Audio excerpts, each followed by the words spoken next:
اور نبی علیہ السلام کا فرمان موجود ہے، یاد رکھو ایسی زندگی سے موت بہتر ہے کہ جس زندگی میں بندے کی معیشت مستحکم ہو جائے، لیکن ایسی معیشت کے مستحکم ہونے کو کیا بندہ کرے گا جہاں اس کا ایمان خطرے میں ہو جائے، اس کا ایمان ویسے ہی ضائع ہو جائے۔ آج عمران خان کے دور حکومت میں ڈاکٹر عارف علوی صدر پاکستان کا اس نے بیان دیا، دو باتیں اس نے کنڈیم کی کہ پاکستان کی معیشت کا اس ٹائم بہت بڑا اس وقت مسئلہ ہے۔ وہ مسئلہ کیا ہے؟ دو باتیں، وہ کیا؟ ایک پاکستان کی آبادی بڑھ رہی ہے جس کی وجہ سے معیشت برباد ہو رہی ہے، اور دوسری بات وہ کیا ہے کہ پاکستان بغیر سوچے سمجھے کسی مسلمان کی حمایت کے لیے، کسی مسلمان کی مدد کے لیے جب کسی جنگ میں گیا ہے تو اس کی معیشت کو نقصان اٹھانا پڑا ہے۔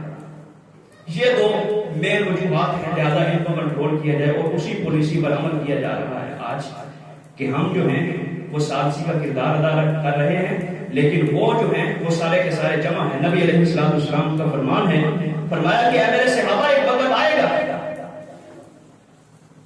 کہ ساری کی ساری امتیں جو ہیں وہ لوگ جمع ہو جائیں گے، مسلمانوں کے خلاف ان کا ایک جو ہے وہ بڑا پلیٹ فارم بنے گا جس پر سارے کے سارے جمع ہوں گے۔ فرمایا کہ مسلمانوں کو ایسے وہ کاٹیں گے جیسے بھوکے جو ہے کھانے پر حملہ کرتے ہیں، اور اس حدیث سے یہ اشارہ ملتا ہے کہ کھانا جب کم ہو تو کھانے والے بہت جلدی بچاتے ہیں۔ یہاں بھی یہی ہے، وہ نہتے فلسطینی ہیں جن کی حمایت کے لیے کوئی مسلمان میدان میں نہیں ہے، اور دوسری طرف سارے کے سارے جمع ہیں۔ امریکہ جیسی ایٹمی طاقتیں وہاں جمع ہے، ان کی مدد کر رہی ہیں، بحری جہاز اور دیگر آلات، جنگی ساز و سامان، اور ایک خبر ملی اپنے فوجی بھی انہوں نے وہاں اتارے، سارے کے سارے جمع ہو چکے ہیں۔ فرمایا میرے صحابہ یہ وقت آئے گا، ایک بندہ کھڑا ہو گیا کہنے لگا اللہ کے رسول مجھے بتائیں من قلت نحن یومئذ، اللہ کے رسول ہم اس وقت تھوڑے ہوں گے، کیا وجہ ہے؟ لوگ ہمیں ماریں گے، یہود و نصارہ جمع ہو جائیں گے، کافر لوگ جمع ہو کر کے مسلمانوں کو قتل عام کریں گے، کیا ہم تھوڑے ہوں گے؟ ہماری تعداد کم ہوگی؟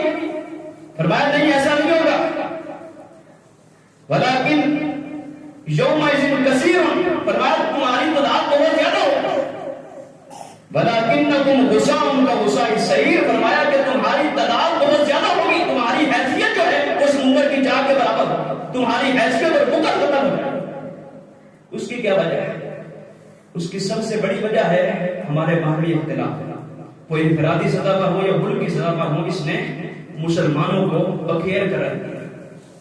فرمایا کہ تمہارا معاملہ ایسا ہوگا، تعداد بہت زیادہ، حیثیت بہت کم، تمہاری بکر کم ہو جائے۔ اور آگے آقا علیہ السلام نے دو باتیں ذکر فرمائی، فرمایا کہ اللہ تعالیٰ تمہارا روب جو ہے تمہارے دشمن کے دلوں سے ختم کر دے گا۔ ایک وقت وہ تھا مسلمانوں کی تعریف کا، نبی علیہ السلام نے اپنا صرف خط بھیجا تھا ہرقل کے پاس، اپنے تخت سے نیچے اترا، ابو سفیان سے اس نے سوال کیا، ابو سفیان تم نے دیکھا اس نبی کو، ابھی مسلمان نہیں تھے، کہتے ہیں مجھے بتلاؤ اس پر جان کے لانے پڑے ہوئے، یہ خط جو جس کا آیا ہے اس نبی کے بارے مجھے بتلاؤ۔ پھر آخر میں اس نے کیا کہا؟ کہنے لگا اللہ کی قسم ہے اگر تمہیں نماز کا حکم دیتا ہے اور اسی طرح سے محبت، الفت، پیار کا درس دیتا ہے، اتفاق و اتحاد کا درس دیتا ہے، تو یاد رکھو اللہ کی قسم ہے میرے تخت کا ایک دن وہ نبی بارک بن جائے گا۔ ابھی خط آیا ہے تو دشمن کا ڈر جو ہے، نبی علیہ السلام کا ڈر اس کے دل میں اس قدر بیٹھا تھا مسلمان۔ اور غزوہ بدر دیکھ لیں، غزوہ احد دیکھ لیں، حضرت عمر بن خطاب نے جب بیت المقدس کو فتح کیا تھا عیسائی، تو حضرت عمر بن خطاب جب گئے تھے تو دیکھ کر کے حیران ہو گئے کہ جس شخص نے اس علاقے کو فتح کیا، جوتے ٹوٹے ہوئے اور قمیض پر 13 ٹانکے، جس نے فتح کیا، اور غلام سواری پر ہے، ان سواری کی مہار پکڑی ہوئی اور بیت المقدس میں داخل ہو رہے ہیں، یہ حالت۔ اور فتح کیا کیا ہے؟ بیت المقدس، روم کو فتح کیا۔ اور ادھر ہمارے پاس سارا کچھ ہے، لیکن کیا ہے ہماری حیثیت اور وقت کیا ہے؟ حیثیت اور وقت دو کوڑی کی، پاکستان کو قرضوں میں ڈبو کر کے اس کو اپنی چال کے ذریعے پھنسا کر کے اس کو جو ہے وہ دبایا جا رہا ہے۔ اور آقا علیہ السلام نے فرمایا کہ دشمن کے دلوں سے اللہ تعالیٰ تمہارے روب کو ختم کر دے گا۔ اور دوسری چیز فرمایا وَلَا يَقْذِفَنَّ اللَّهُ فِي قُلُوبِكُمْ الْوَهْنَ، فرمایا اللہ تعالیٰ تمہارے دلوں میں وہن کو ڈال دے گا، تمہارا ڈر دشمن کے دلوں سے ختم کر دے گا اور تمہارے دلوں میں اللہ تعالیٰ وہن کو ڈال دے گا۔ وہ بندہ کھڑا ہوئے کہنے لگا اللہ کے رسول وہن کسے کہتے ہیں؟ فرمایا حب الدنیا و کراہیت الموت، وہن سے مراد ہے دنیا کی محبت اور موت سے ناپسندیدگی، موت سے نفرت، یہ اللہ تعالیٰ تمہارے دلوں میں ڈال دے گا۔ آج مرنے سے ہر کوئی ڈرتا ہے، لیکن ایسی موت شاید 1000 درجے بہتر ہے زندگی سے جس زندگی میں بندے کا ایمان چھن جائے۔ یہ مسلمانوں کی حالت اور کیفیت ہے، موت سے ڈر رہے ہیں اور دنیا کے ساتھ محبت ہے، اسی لیے ہم اس جنگ میں ان کا ساتھ نہیں دے رہے کہ ہماری معیشت جو ہے وہ تنگ نہ ہو جائے، ہم پر کی اٹیک نہ ہو جائے۔ ہم تو موت سے ڈرتے ہیں، ہم کیوں یہ بن گئے؟ اور نبی علیہ السلام کی یہ احادیث جو ہیں یہ سچ ثابت ہو رہی ہیں۔ ان چند ایک باتوں کو دیکھ کر ہمارا ایمان، ہمارا کردار وہ کیا ہونا چاہیے فلسطینیوں کے ساتھ؟ چند ایک باتیں یاد رکھیں، اپنے ایمان کو بچانا جو ہے یہ زندگی بچانے سے کہیں زیادہ ضروری اور لازمی، اور موجودہ دور میں اپنے ایمان کو بچانا یہ انتہائی مشکل عمل ہے۔ ہم نے اس کو اپنانا ہے۔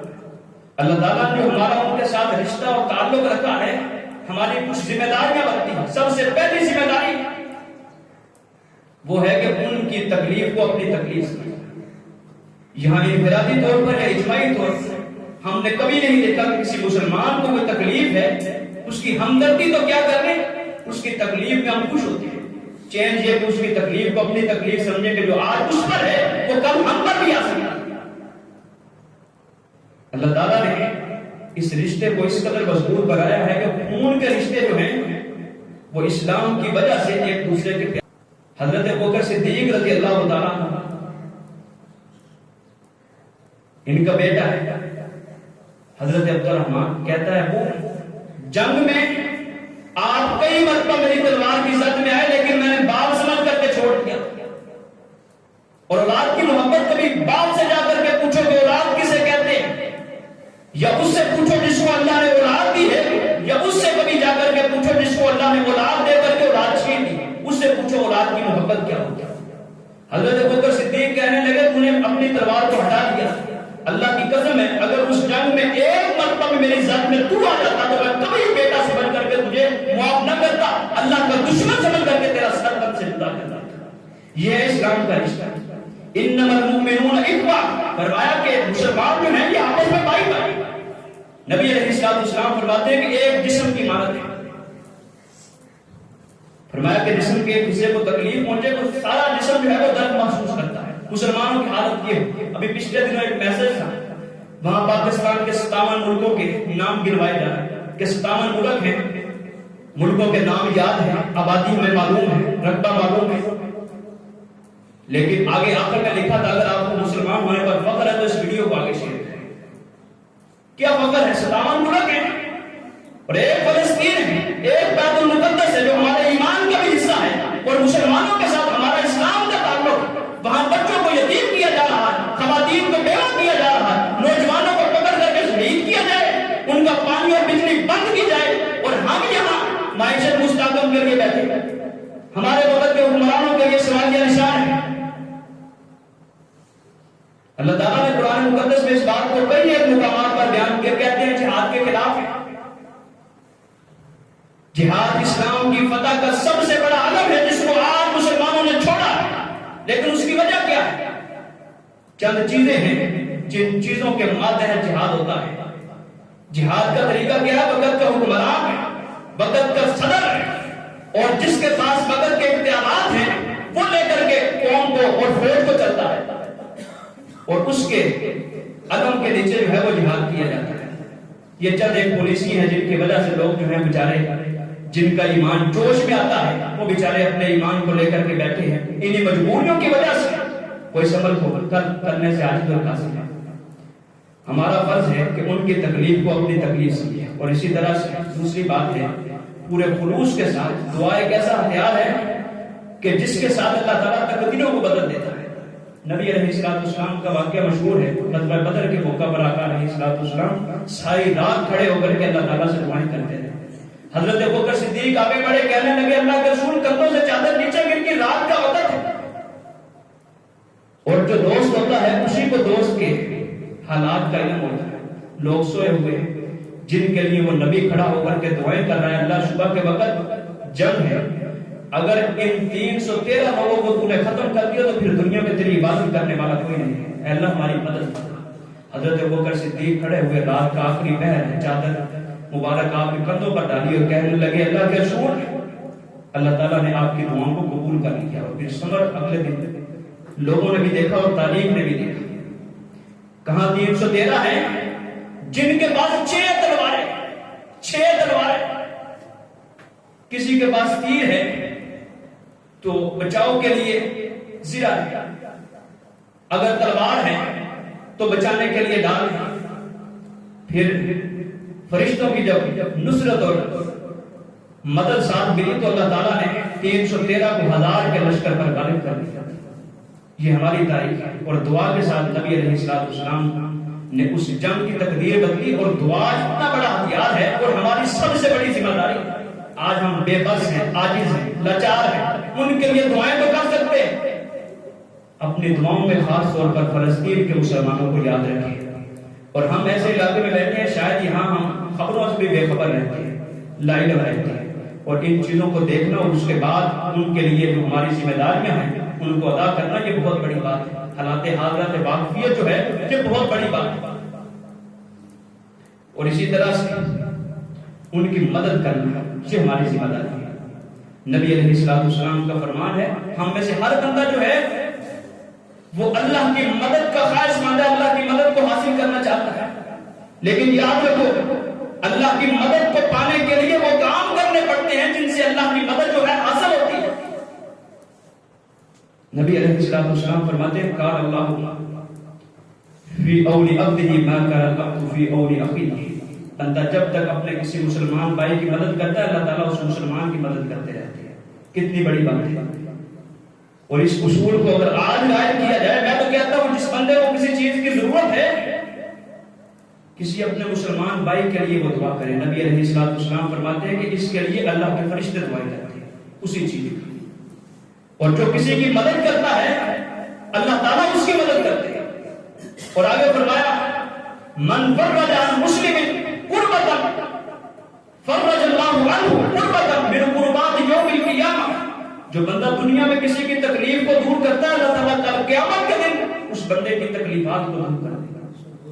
قیامت کے دن اللہ تعالیٰ اس بندے کا ساتھی بنے گا جو بندہ دنیا میں کسی مسلمان کی مدد کرتا ہے، کسی مسلمان کے ساتھ تعاون کرتا ہے، اس کی تکلیف کو دور کرتا ہے۔ کتنی بڑی بات ہے۔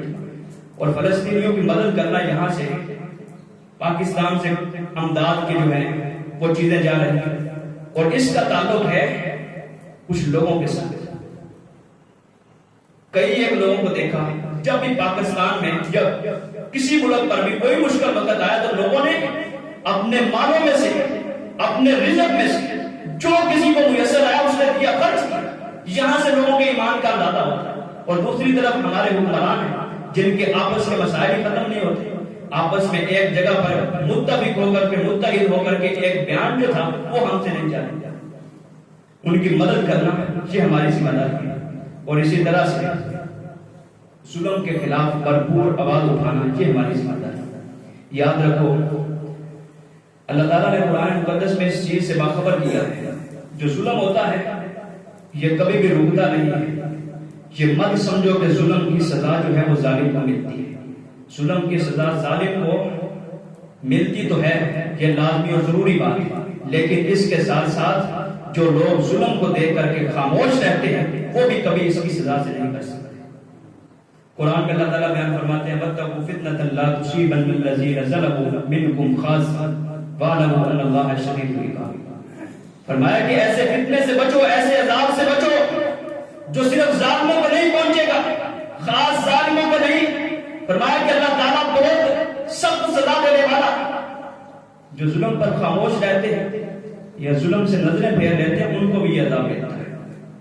وہ شاعر نے کیا خوب شعر کہا، غافل و مدہوش رہنا ظلم ہے، غافل و مدہوش رہنا ظلم ہے، بے حس و بے جوش رہنا ظلم ہے، جرم پہ آنکھیں چرانا جرم ہے، جرم پہ خاموش رہنا ظلم ہے۔ ہم جب جرم دیکھتے ہیں ہم آنکھیں پھیر لیتے ہیں، اور ہماری عبادتیں جو ہیں یہ بھی انفرادی سطح پر اگر دیکھا جائے مساجد کی حالت ہمارے سامنے ہے۔ ہم نے زیادہ نہیں کچھ کیا تو ہم نمازیں پڑھ رہے ہیں اپنے ایمان کو بچانے کے لیے۔ یاد رکھو اقبال کا شعر ہے، خلق خدا ہو کر کسی مشکل میں پھنسی تو سجدے میں پڑے رہنا عبادت نہیں ہوتی۔ مسلمانوں پر مشکل وقت ہے اور ہم یہاں سجدے پہ سجدہ کیے جا رہے ہیں اپنے ایمان کو بچانے۔ بعض اوقات ایمان کو بچانا ایسے دور میں اس قدر لازم اور ضروری ہوتا ہے کہ نمازیں تو اپنا فرض ہے، کچھ فرض کفایہ ہوتے ہیں، یہ فرض عین ہے، اور جہاد بھی فرض عین ہے، جہاں لوگوں کے مدد اور مسلمانوں کی خاص طور پر مدد جب مسلمانوں کے مقابلہ میں یہود و نصارہ جواب کافر لوگ مل جائیں پھر مسلمانوں کے اتحاد کی ضرورت ہوتی ہے۔ اور اسی طرح سے ان کے دشمن کو اپنا دشمن سمجھنا یہ بھی ہماری ذمہ داری ہے۔ اللہ تعالیٰ نے قرآن مقدس میں بیان فرمایا کہ اے نبی آپ اپنے دشمنوں کی فہرست میں سب سے پہلے اگر کھڑا کسی کو دیکھیں تو وہ یہودی ہوں گے اور مشرک ہوں گے۔ آج یہودیوں کے پروڈکٹس جو ہیں، مصنوعات جو ہیں، ان کا بائیکاٹ کرنا یہ ہم پر لازم اور ضروری ہے۔ اگرچہ ہمارے حکمران جو ہے وہ بے حس ہو کر کے پڑے رہے، لیکن انفرادی سطح پر جو بندہ اس کا بائیکاٹ کرتے ہیں بہت بڑی اپنے ایمان کو بچے۔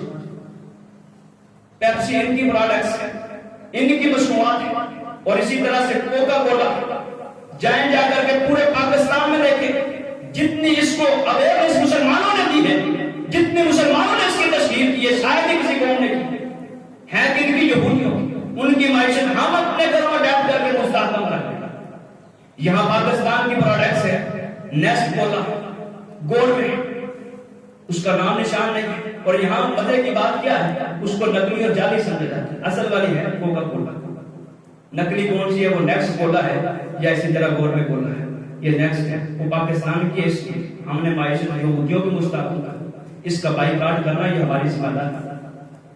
اور اسی طرح سے اپنے آپ کو جہاد کے لیے تیار رکھنا یہ بھی ایک بہت بڑی چیز ہے۔ نبی علیہ السلام کے دور میں اور آج بھی شاید ہماری فوج میں بھی یہ قانون موجود ہے کہ جب بھی پاکستان پر کوئی حملہ ہوگا کسی اٹیک کی صورت میں جتنے ڈرائیور جتنے بھی عملے فوج میں موجود متعلقہ جتنے بھی لوگ ہوتے ہیں، وہ چاہے گارڈ ہو یا ڈرائیور کی نوکری پر ہو، کسی نوکری پر بھی ہو، سب کو ٹریننگ دے کر کے رکھا جاتا ہے کہ باعث مجبوری ان کو اٹھایا جاتا ہے۔